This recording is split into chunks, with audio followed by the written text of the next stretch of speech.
This is beautiful. Thank you for being here. That's amazing. Sheryl Sandberg. Adam Grant, in your home territory, home turf. This is a very long time coming. You don't know this, but in 2010, I had a student in one of my MBA classes send me this TED Talk. And I was like, oh, okay, cool, I'll watch it later. And then about an hour later, another student sent me the same talk. And within the first 3 hours, I had about a dozen emails. And I was like, this is really annoying.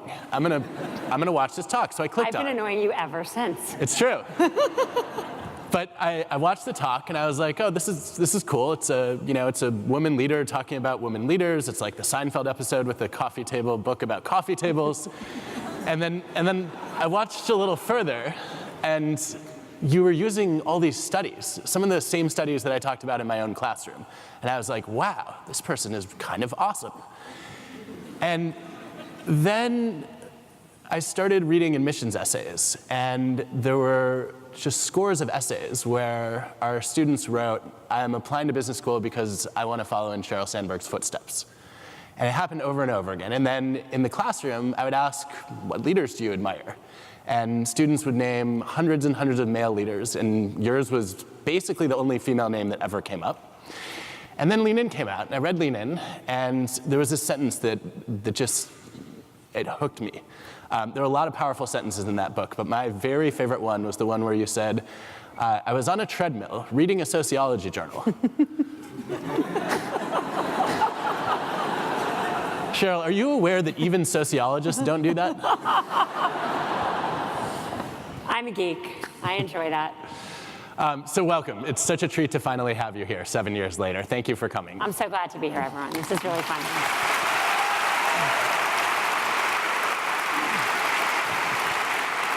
So we're gonna talk about option B and resilience for the first half. We're gonna talk about women leadership and Lean In for the second half. I want to start talking about Dave, though.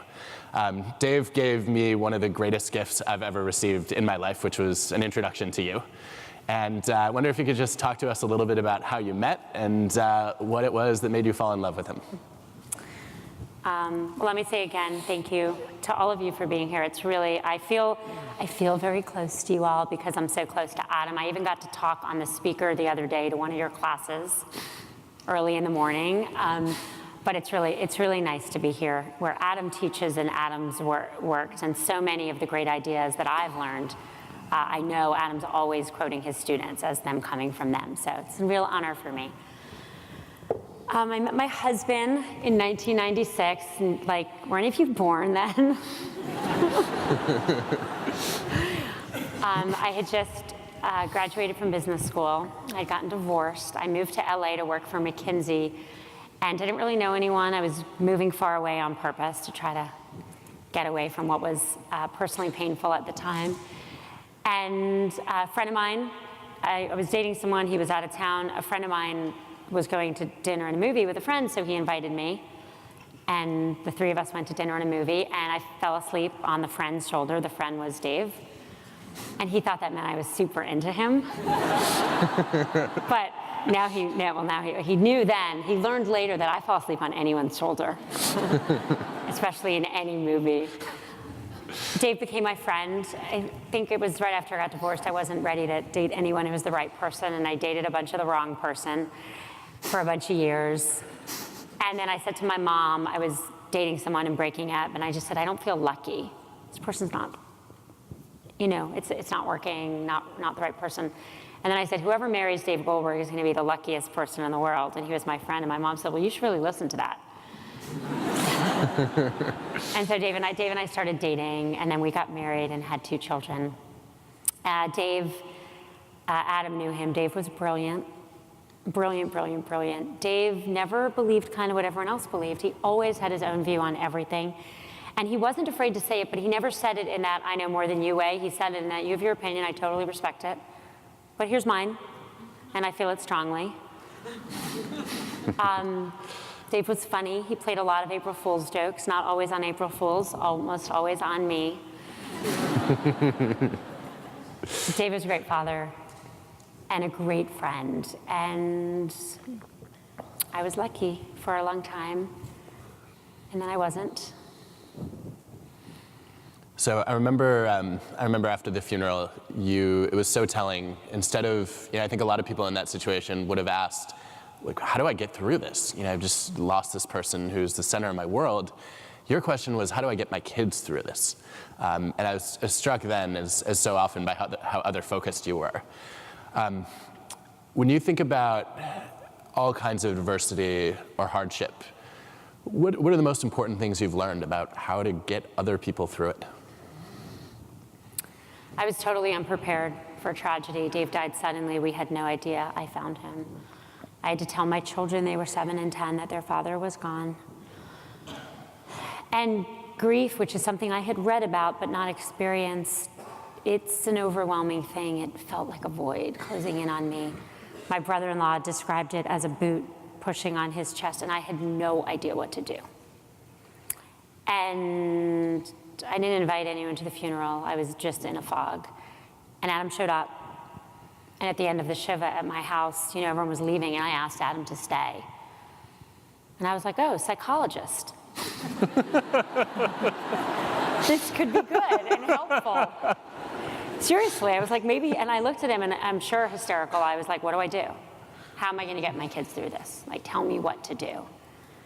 And Adam did something that might not have worked for everyone, but for me was incredibly comforting, which is he started summarizing the research. No, this was... By the way, this is the idiot's guide to how to be a good friend. Like, I know what's going to cheer you up, Cheryl. Data. Longitudinal studies. But it did. I mean, it didn't cheer me up. It didn't cheer me up. Nothing could cheer me up. But it helped. Adam said, okay, there's been one longitudinal study, very well done, of children who have gone through divorce or lost parents. And here's what it says. And then he said, here are the traps psychologists talk about, the 3 Ps, et cetera. But it didn't help lift the grief at all. But it gave me steps I could take. And what I learned with Adam, I was asking the wrong questions. How do I get my kids through it? It was the right question. But the wrong question I followed up on was, well, how much resilience do they have? How much resilience do I have? How do I figure out if we're going to make it? He was like, no. Resilience is a muscle. You build it. You build it in yourself. You build it in other people. Don't ask me how much you have. Ask me how to build it. And I know there are a lot of people. I just had an opportunity to meet with some amazing students. They're right here who are in a grief group on campus supporting each other.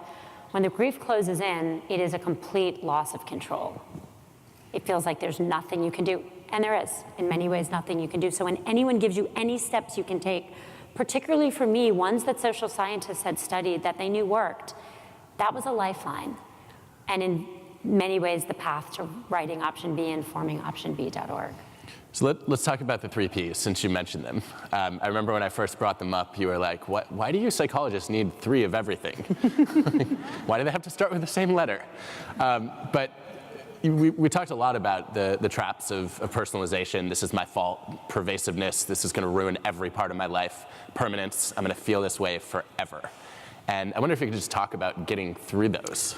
Yeah, Adam said, look, when you face adversity, and it's not just death, it can be the small things, losing a job, getting fired, not getting into a school you want to get into, the breakups, the big things, death, cancer, incarceration, serious long-term unemployment. These things don't cure everything, but there are these psychological traps you can fall into, and I was falling into all 3. He told me about them, and then he just kept pointing them out. So personalization, it's your fault. I blamed myself. I blamed myself for Dave dying. We originally thought he had fallen off an exercise machine. My brother's a neurosurgeon, and he kept telling me that wasn't true. But then we figured out, we had an autopsy, he died of coronary artery disease. I'm the only non-doctor in my family. I didn't understand why I couldn't diagnose it. Maybe I should have gone to medical school, as everyone told me all along. But I didn't diagnose it. I didn't solve it. I didn't fix it. Then when I kind of got over that, because everyone explained I wasn't a doctor, I was upset that I was inconveniencing everyone. All the people at Facebook that were taking meetings for me, my mom, who gave up her life to live with me for a while. I said sorry, like always. Every sentence was, I'm sorry for this, I'm sorry for that. And so Adam told me I wasn't allowed to say sorry anymore. Yeah, and then you were like, well, I apologize for... That's not okay either. But Adam said, if you don't, he told me that if I didn't stop blaming myself, my kids couldn't recover because I couldn't recover.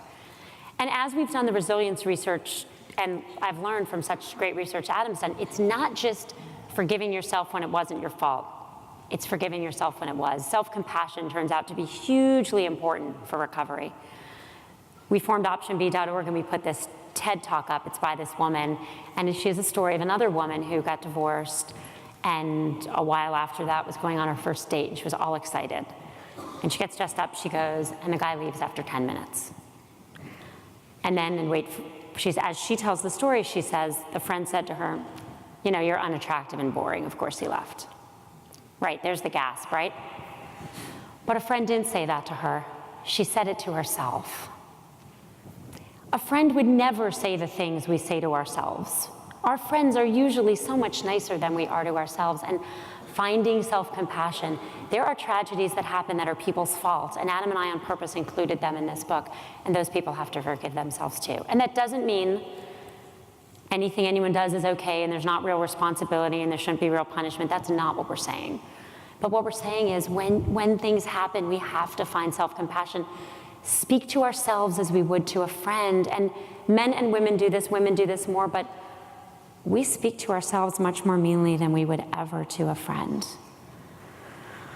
The second is pervasiveness. Is everything in your life, everything in my life is a disaster. And it definitely felt that way. It really felt that way. And the third was permanence, was Adam and others who had been through real loss, Adam with his experience, others saying it would feel better. And I did not believe it. The grief is still here, the sadness lingers, but it does not feel the way it did 2 years ago. I can breathe. There is no longer a boot sitting on my brother-in-law's chest.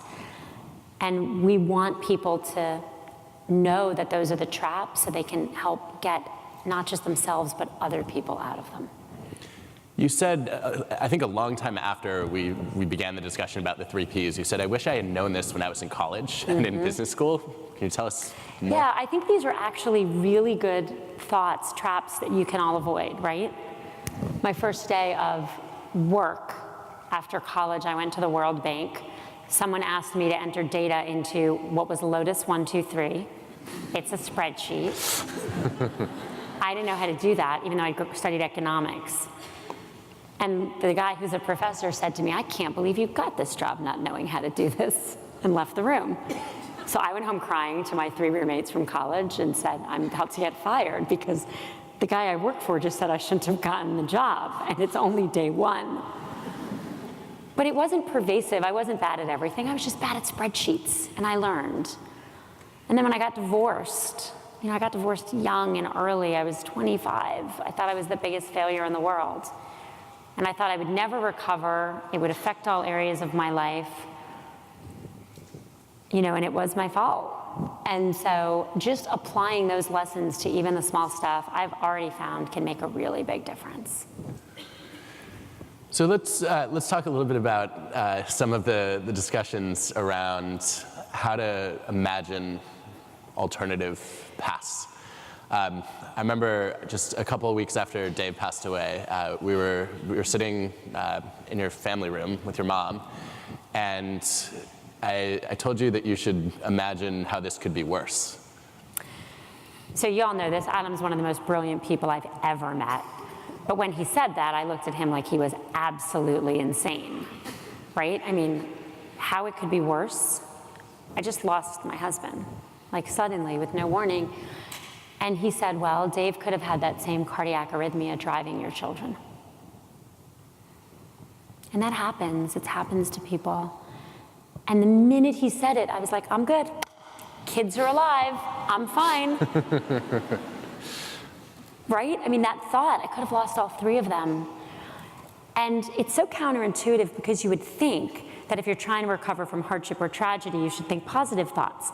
But actually thinking about what things could be worse helps us see what's still good in our life and what we can be grateful for. And it is the great irony of this journey for me and really studying resilience with Adam and Adam's brilliance to this, which is that you can come out of this, obviously lingering sadness, lingering grief, but more grateful. I am more grateful today than I was 2 years ago. more grateful for the gift of life itself, something I just completely took for granted. It never occurred to me Dave wouldn't turn 48. God willing, I turn 48 in August. And my God, will that birthday mean a lot to me, just like 47 did, just like every birthday everyone around me has. How many people have made a joke, oh, I'm turning, I guess, 20. I'm getting old. Come on, how many people have made an I'm getting old joke? If I can give you one thing today, don't do that. And I'm not joking, don't do that. My cousin Laura turned 50 2 months ago, and I called her and said, happy birthday. And I bet you woke up this morning with that, oh my God, I'm 50 thing. This is the year Dave doesn't turn 50. There are only two choices. We grow older, we don't. And if we do, it is a gift. And just appreciating that is what we talk about in the book, and Adam taught me, is post-traumatic growth. It is the things where you go through hardship that make your life better. And we believe deeply in pre-traumatic growth. Some of you have faced trauma. Some of you I got to meet, some of you I haven't, but a lot of you haven't. But what would you do if you knew you had a year left? How would you live? What would you do if you remembered that not everyone lives until your next birthday? You can have that gratitude right now, right here, and it's a pretty incredible thing. So I think that surfaces the idea of privilege, which is you have had a lot to be grateful for. There are very few people who have the resources that you do, and who also have such great supportive friends who have benefited from your generosity for years and had a chance then to pay it back. I found it really interesting when we started writing about resilience that resilience research started with extremely disadvantaged groups, looking at children in severe poverty who had suffered violent abuse and asking how did some of these children come out so strong anyway? And I'm just wondering if you could talk to us a little bit about what you've learned from sort of comparing across the spectrum of resources that people have available. Nothing prevented this for me or my kids, but I know how lucky we are in many ways still. And even in the face of trauma, resources matter. And I've thought a ton, and Adam and I have talked a lot about what it would be like, and a lot of people have this, to go through the trauma I went through and lose your house, and lose your apartment, and lose your job. About the single mother waking up every day in our country where our public policy is just abysmal, and has to choose between taking care of a sick child and losing a job that she needs. And it is interesting that the research, the book is my story partially, the book is also the research, and the book is lots of other amazing stories, some of which are from this community. They're people Adam knew, they're amazing. And the research and the other stories really come from people of all different backgrounds. And one thing we've thought a lot about, and we wrote a chapter about, is about collective resilience. Collective. I got through this because Adam's an unbelievable friend. Someone who could just be there emotionally and write with me and process with me and summarize data for me in ways that maybe wouldn't have helped others, but really helped me. But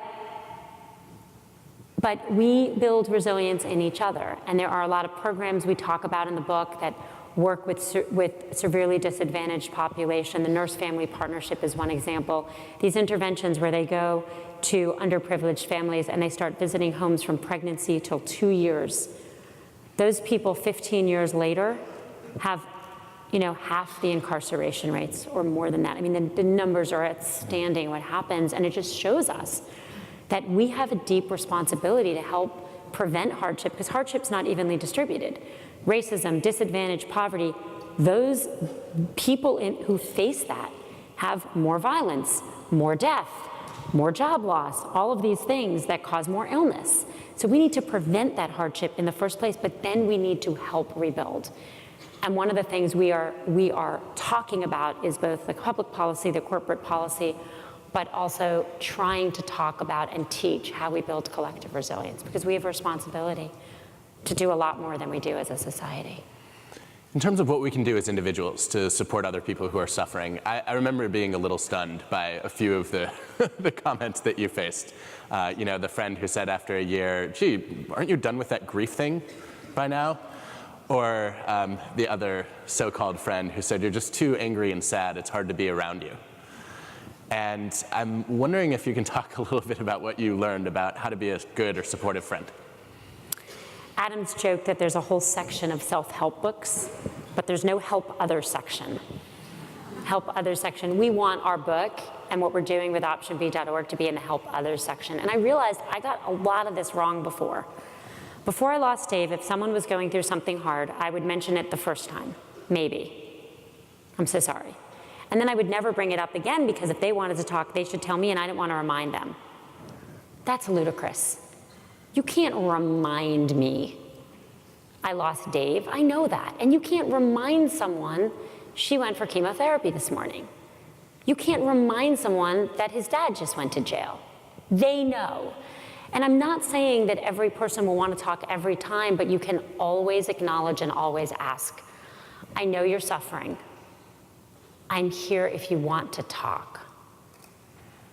The other thing I learned was the power of not just offering to do anything, but doing something. Again, another thing I got wrong. I've said to many people, just let me know if there's anything I can do. And I meant that really kindly. I was coming from a good place, but the problem is when people said that to me, it shifts the burden to the person who needs the help to answer the question. And what do you say? Well, can you make Father's Day disappear so I don't have to live through it? Do something. My dear friends Dan and Esther Levy tragically lost a child, and they were in the hospital for many months. And a friend of his texted and said, what do you not want on a burger? A friend of mine read this book 2 weeks ago. Before it came out, I gave it to her. And she has a not close friend who has a child with leukemia, and they went back into the hospital. And she said before she read the book, she would have done nothing because she's not her best friend. How dare she impose? They're in the hospital with leukemia, but she read the book. So she went to the toy store, she bought a stuffed animal, she went to the hospital lobby, and she texted and said, I'm in the lobby in case you want this or you want to come down, but I'm leaving in 15 minutes. And the woman texted right away and said, please come up. And she gave the stuffed animal to the 4-year-old, and she said the mother was standing behind her crying, mouthing the words, thank you for showing up. You don't have to be someone's best friend from the first grade to show up with a burger. You don't. And you don't have to be someone's best friend to mention this.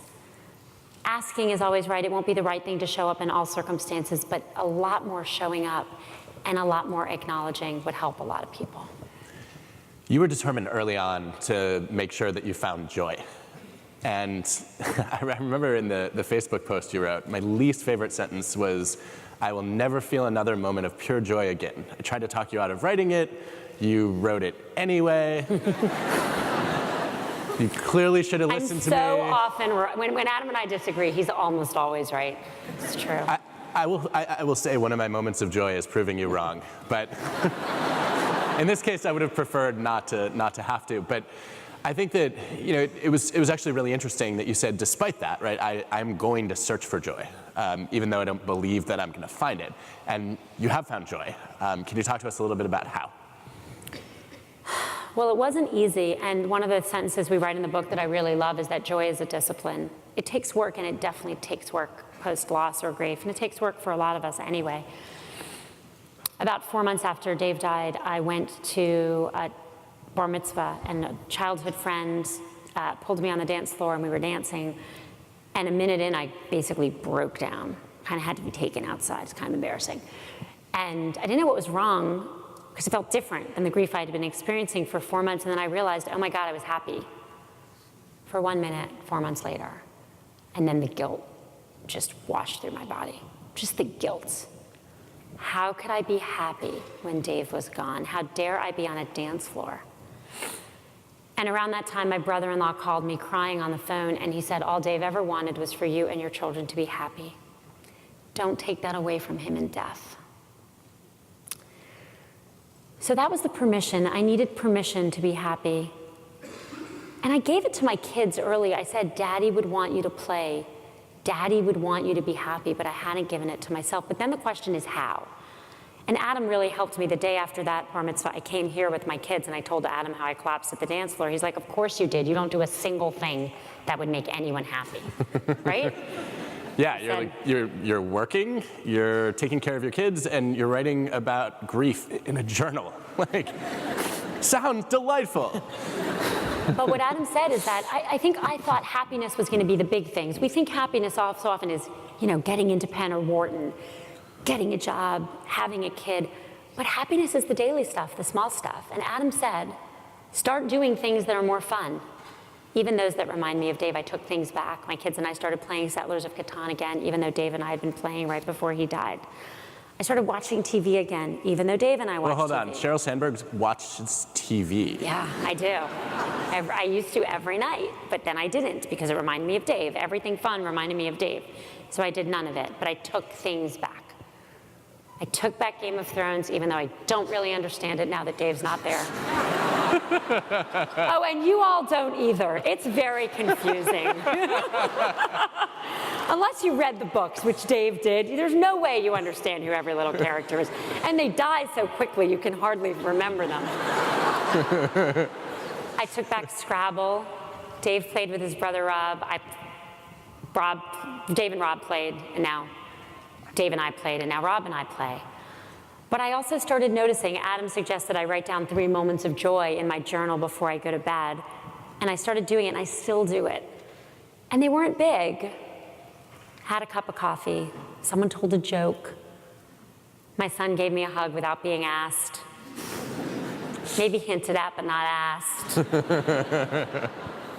But because I was going to write them down at the end of the day, I noticed them. I was like, oh, that makes the journal. And so I savored them more. And we have to give ourselves permission, and we have to give ourselves the tools. What we focus on is what we focus on. It doesn't mean there's joy every moment. There's not. There's still a lot of grief. But there is joy now, and there is pure joy now. There are moments I am happy. And I know Dave would want me to be. I want to talk about gender, and there's one subject in the book, and I think issue core to your experience and your values that bridges the two, which is confidence. I've not known you as a person lacking in confidence, but pretty early on, yeah, you said, like, I don't feel like I can do anything. Well, you certainly saw it after Dave died. I mean, I'd read about grief. And so when the anger came, when the sadness came, I had heard about that. Not in the amount they came, but I wasn't shocked. But what did shock me is really Dave's death trashed my self-confidence. And I had thought a lot about self-confidence. I wrote Lean In. And I had studied self-confidence. I definitely had trouble with it in college when I sat where you sat. I learned the data. Again, the data always helps me that women feel less self-confidence than men. I don't like sexism, even if it's in myself, so I really work to correct it. And in writing Lean In building the Lean In circles all around the world, I gave a lot of women a lot of advice on how to feel more self-confident, and I took that advice. When you're giving advice all day, you take it, and so I was feeling good. Like I deserved my job, like I could do my job, like I could be a good mother and work. Stuff I hadn't even felt a couple years before, but it was pretty solid. And then Dave's death just trashed it because I was now mothering by myself 2 grieving children. I didn't know how to do that. And I went back to work and I could barely focus through a meeting and not think about Dave, let alone contribute. And Mark Zuckerberg, 15 years younger than I am, I have no idea how he knew how to do this. What I used to do when someone was going through something hard at work is offer them time off. Really important. I think at Facebook we do this very well. I think other companies need to step up. Some do well. We need to do better. We need better public policy for those not covered by companies. But I would offer them time off. And I would say things like, well, don't worry. Of course you can't fully focus. You look at what you're going through. But when people said that to me, that just proved what I knew, which is, oh my God, I can't do my job. And the pervasiveness, I've lost Dave, I'm gonna lose my job. I'm gonna lose everything. And then I'm gonna have nothing to do all day but grieve because my kids are gonna be in school. It was very scary. But what Mark did is he said, oh, you would have made that mistake before. It was actually very comforting. When I fell asleep in the first meeting of the first day back, he's like, a lot of people fall asleep in meetings. I was like, who? He's like, a lot of people. But then he said, but you made 2 good points today, and here's what they were. And he built me back up. And now when someone's going through something hard, I offer them time off. I ask if they want the project taken off them. But if they don't, and if they're back, I say, do you want to do this? You're great at this. Or I take the time to compliment the little things that they might not have needed complimented before. And that's really important, because I think when we think about helping people get through trauma, through tragedy, through loss, through illness, through any of these things, it is comforting them and holding them as they cry and showing up at the hospital. It is also building them back up, telling them they can do their job, giving them permission to laugh and live. So let's talk about how to support women more effectively. You have some pretty strong views about career advice for women. In particular, can you talk to us about how to manage a personal brand? Oh my God. You don't have a brand. I get this question a lot, particularly from young audiences, and I shudder every time, so I'm so glad you asked it. If you think you are building your personal brand, please don't. You don't have a brand. Crest has a brand. Perrier has a brand. I work in marketing. These things are packaged up and marketed like products, but when I hear anyone talk about building their personal brand, I know that's not right. And the reason it's not right is that products are marketed. This is sparkling water. It is one of my favorites. It is put in a bottle that I really like with packaging I really like. But people are not that simple, and we're not packaged. And when we are packaged, we are ineffective and inauthentic. I don't think I have a brand, but I do think I have a voice. But it is not clear and consistent and wrapped the same way consistently. It is a voice that I use to help build a company. It is a voice that I spoke out on women. It is a voice that sometimes gets things wrong. I've gotten a lot wrong and a lot wrong publicly over the years. And it's a voice I now use to talk about grief and try to break some of the isolation I felt. If you think you are building a personal brand, you will not have the career you want to have because you will not be authentic. Don't package yourself. Just speak. And speak honestly. I think speak with some data behind you. Don't assert things that aren't true. And speak from your experience and be clear what the differences are. Cheryl, another topic you have.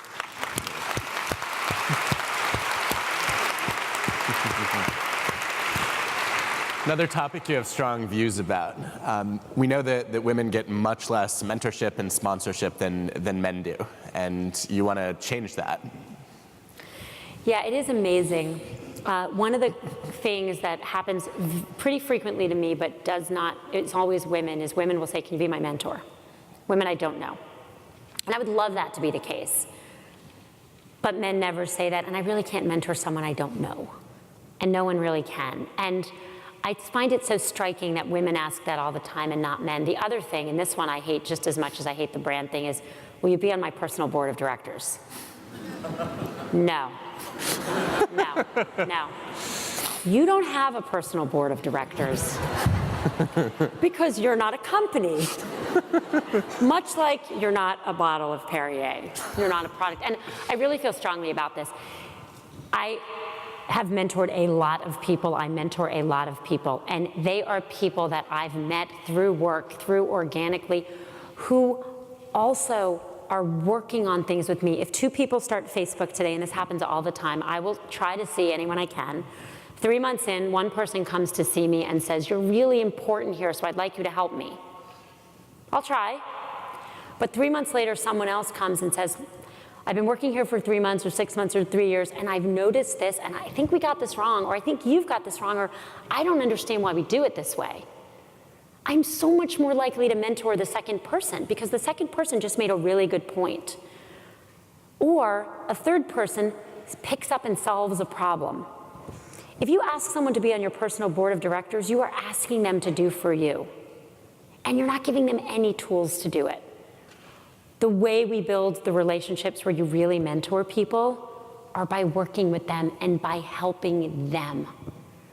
So don't ask someone if you can be on they can be on your personal board of directors. Ask someone if they have a problem you can solve, and they will then wind up advising you. And I'm so sad the way we keep telling women to ask for help that way. Not because we don't need help, we all need help, but because it's not gonna work. The other thing that is so powerful is peer mentorship. When I was sitting where you're sitting, if I had fast forwarded to my career, there was no internet. So I could not have figured out I would go to Google and Facebook. But the people over the years that told me not to go to Google and not to go to Facebook were my mentors. The people who told me to take those jobs over others, older media jobs, were my peers. And it's been proven that peer mentorship can be just as important. Lean-in circles are one way of doing it. We now have 30,000 in 150 countries. We grow by over 100 a week. We have some here. Get yourself into a group. It can be through Lean-in or through any program, and mentor each other. And do a great job and solve a lot of problems. And that is the only way to get real mentors at work. I want to ask and about... then join a board. You can be on someone else's real board one day. There's one little wrinkle in that, I think, in the, try to help the person whose mentoring you want, which is, every once in a while, I'll have a student come to office hours and say, how can I help you? And I just recoil because it feels like a violation of the professor-student relationship. Like, I became a professor because I want to be helpful, not because I want my students to help me. But generic offers, much like in option B, aren't as good. How about, I think this case study could make your class better. Case studies are terrible. That's why I don't teach at Harvard. Okay, sorry. All right.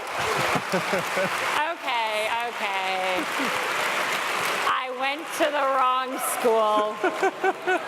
How about, I talked to 5 people after that lecture, and these are 3 ways I think it could be better, and I wrote it up for you. That is being helpful. You'll take that. Or how about, I think we would benefit if we did a project or we did a survey, and I wrote it up, or I'd like to do that. Can I take the initiative? Yeah. That works. That'll work. Don't do the case studies. I didn't like them that much either, to be honest. Can you talk a little bit more about how women can help each other?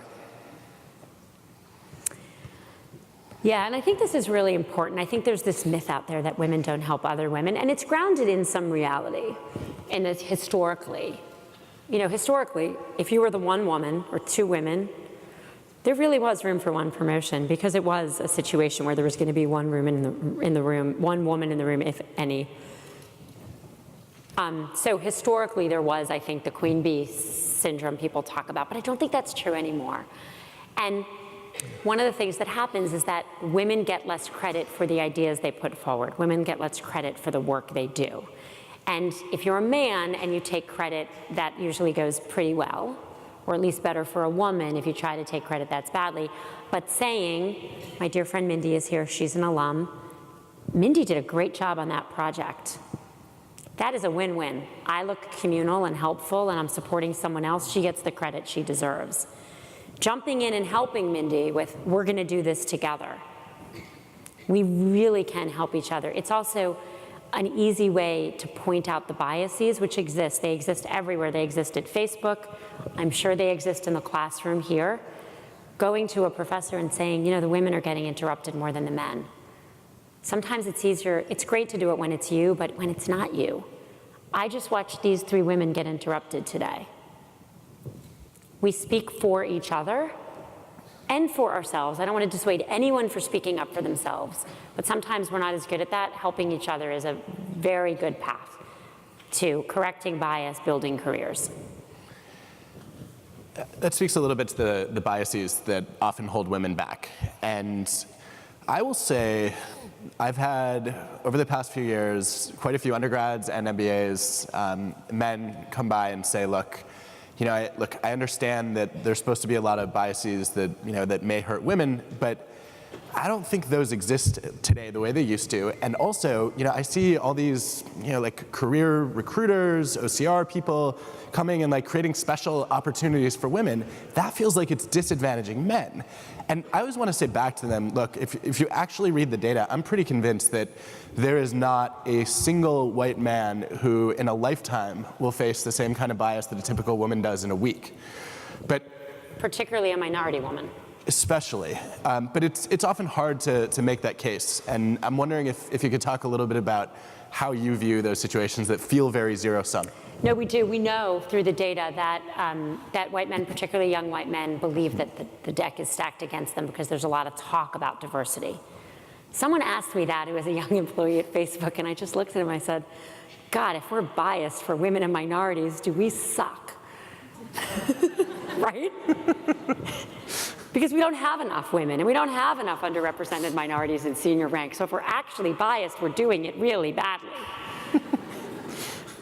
It's hard to imagine there's bias against male leadership with 95% of the Fortune 500 CEO holding those jobs. And this is important, 30% more first promotions last year for men than women, based on the most comprehensive survey done, which is the Lean In McKinsey survey of over 100 companies. 30% more first promotions for men with the same tenure. So if there's bias the other way, it sure isn't showing up in the data. And I think we need to recognize that the biases are really real, and we need to call them out and explain what they are. And it's definitely gender. A man can be competent and liked because as he gets more powerful and considered more competent, we like him more. Women face a trade-off. As they get more powerful, we like them less. You can give out a resume, this same resume with a white-sounding name and a black-sounding name, and the white-sounding name will get 50% more callbacks. It's worth 8 years of experience in the workforce to have a white-sounding name over a black-sounding name. That is recent data. The biases are real. You audition orchestra members behind a screen, and all of a sudden you hire more women. Some of those women were backups. They were whatever they call them, understudies. No, I forgot what they call that. Understudy. They were playing in the orchestra as subs, but they didn't realize they were that good until they were behind a screen because they were women. And so the data is super clear on this, and I think we have to make sure that we are willing to call out the biases without making people feel. I think the other answer is we have to recognize that a more equal world where people were given equal opportunity given equal opportunity without regards to race, without regards to gender, would be a better world. We would be more productive, our companies would be better run, our kids would be happier and do better in school. And so it's better for everyone. This is not a zero-sum game. Economic growth moves a lot of companies up, and we could have more of it. One more question before we go to the audience questions. I get a lot of students, some who are here in the audience today, asking what I think of their 12-year career plan or the 15-year path they've mapped out. What would you like to say to those students? Yeah. So the trash can with the personal brand and the personal board of directors, you put your 6-year plan? Sure. Yeah. When I was where you are, Mark Zuckerberg was in elementary school. And so if I had mapped out my career, I would not be here. I would not and could not be here. You need a long-run dream. And think about what it is and make it big and ambitious, particularly if you're a woman, particularly if you're an underrepresented minority. You can do anything, but white men too. All of us, you can do anything. We don't want to leave you out. But I want to be clear why I say it that way. We know that performance of minorities and women is systematically underestimated compared to white men. And we know that it's systematically underestimated by them as well as other people. And so there's a reason I said that. So we take a minute and everyone, ambitious. Doesn't mean you need to be CEO. I know not everyone wants a corporate job, but ambitious to make a difference in the world, to live your dreams. Ask yourself what you would do if you weren't afraid. Long run. And then ask yourself, what am I doing in the next year or two to get there? You know, year, 2 years, I say 18 months because it feels kind of in the middle. It is a great idea to map that out. And it's not just what you're gonna do and what's gonna go on your resume, something people worry about too much now. It's what skills am I going to learn? What am I bad at that I might need to get better at? Try that. Don't build the perfect resume, no one buys those anyway. Give yourself the opportunity to fail and to do the stuff you don't think you can do yet, because you're gonna need those later. And map out the next year or two of skill building, of investing in yourself. And do not try to connect the short-term plan to the long-run dream, because you will miss opportunities because Facebook didn't exist. And I believe that so strongly. I think you all grew up in a much more structured world than I did. And even the world I grew up in is pretty structured. It doesn't work that way. Careers are a jungle gym, not a ladder. Move sideways and backwards, be willing to try new things, but don't tie yourself up in knots building the perfect resume or building the perfect long-run plan, because it will hold you back, it really will. So we're taking, sure.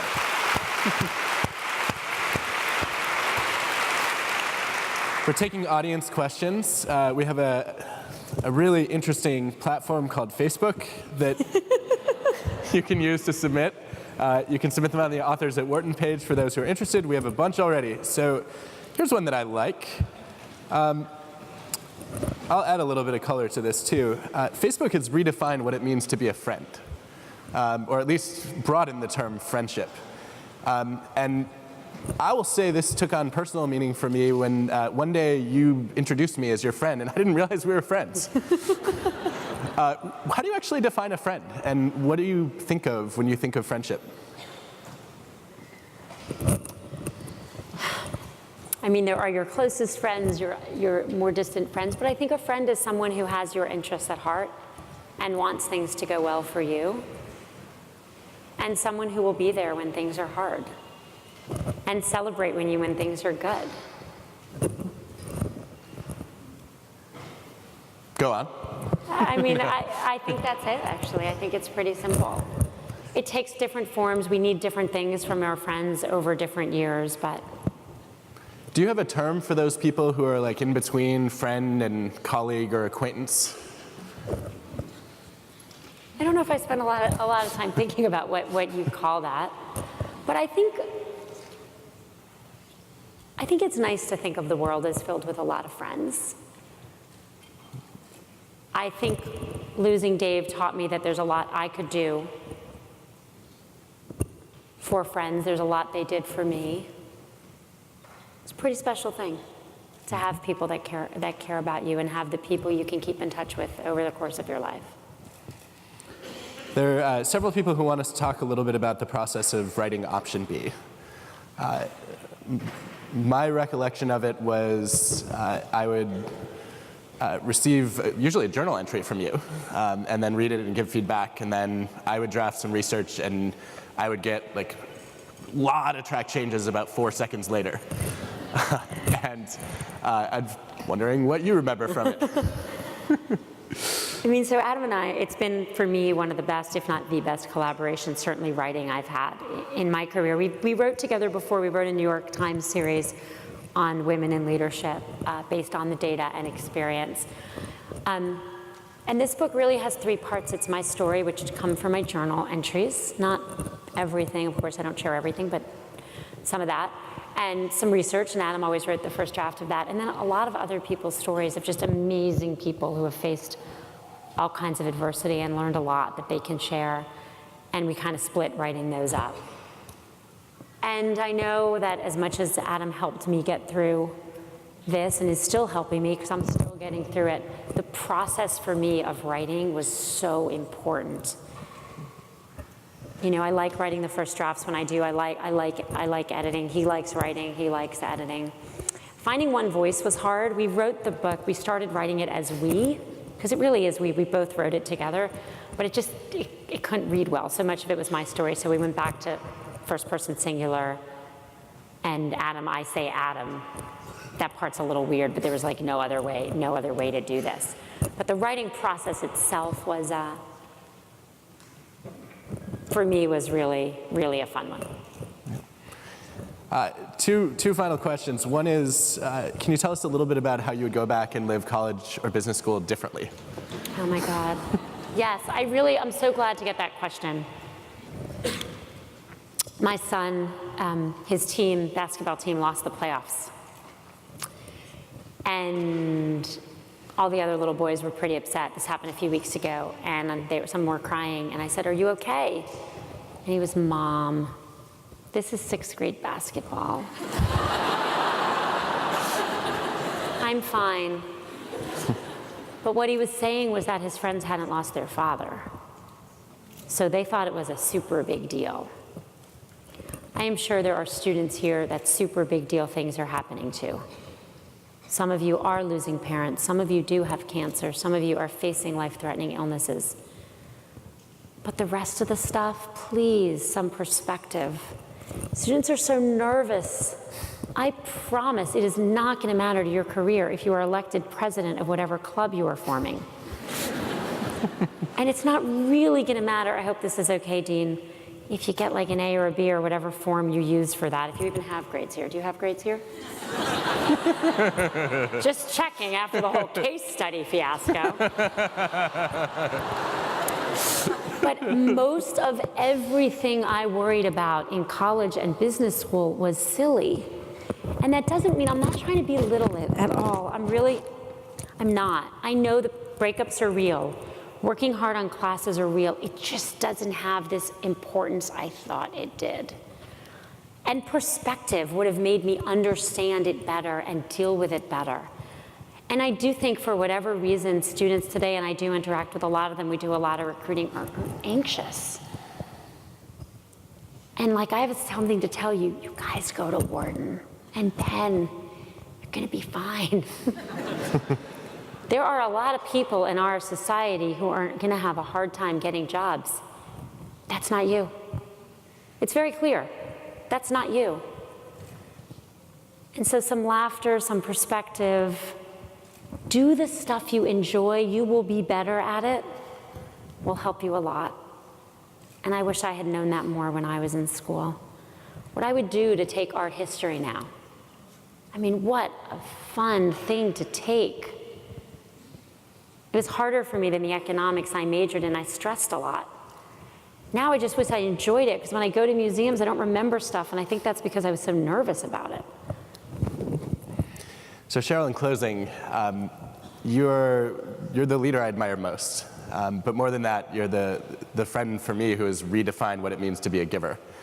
And I'm just so grateful that you were willing to come here with all the priorities that you have on your plate. I am aware, though, that there's a little bit of a bittersweet flavor to this visit, because you disappointed some very important family members by not coming to Penn. And in lieu of that, My mom wanted me to come to Penn. maybe we'll draw you back to teach a class one day. But in lieu of that, I wonder if you could just share, as a would-be alum, your wishes for the audience. Oh, I like that. I will say that Adam has redefined friendship for me. I believe, to the extent I have been able to find joy and happiness in my life, Adam is just a ginormous part of that, because he showed up, and he showed up often. He did what Dan's friend did. He didn't just show up with a burger. He showed up with the information and the love and the support I needed. And I know his dear wife couldn't be with us tonight because kids are sick, but she did too. And I'm so grateful for both of them. And wishes for all of you. Wow. I wish that you focus on what you care about, that you do the things you believe in, that you believe it's gonna work out.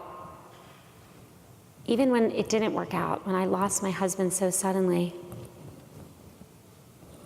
there's another side, there's another day, there's another laugh, there's another cup of coffee, and there's another day to cry too.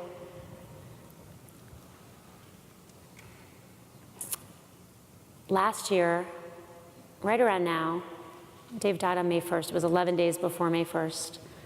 A friend of mine had this conversation, and we talked about how a year before, Dave had 11 days left, and we had no idea. How would I have lived my life if I had 11 days left? And I don't mean blow off your classes, because it turns out that like investing in yourself and doing real things, it's not about partying all the time, even though some of that's good. But what would you do with your life if you knew it was limited? Katie Couric interviewed me and Adam on the stage in New York on Sunday. It was our first book event. And she said something pretty profound. She said, everyone's terminal. Everyone's terminal, like you only have so many days left, and you actually, none of us, we don't know how many they are. Live them. Worry less, live more, love more joy. I wish that so deeply for all of you.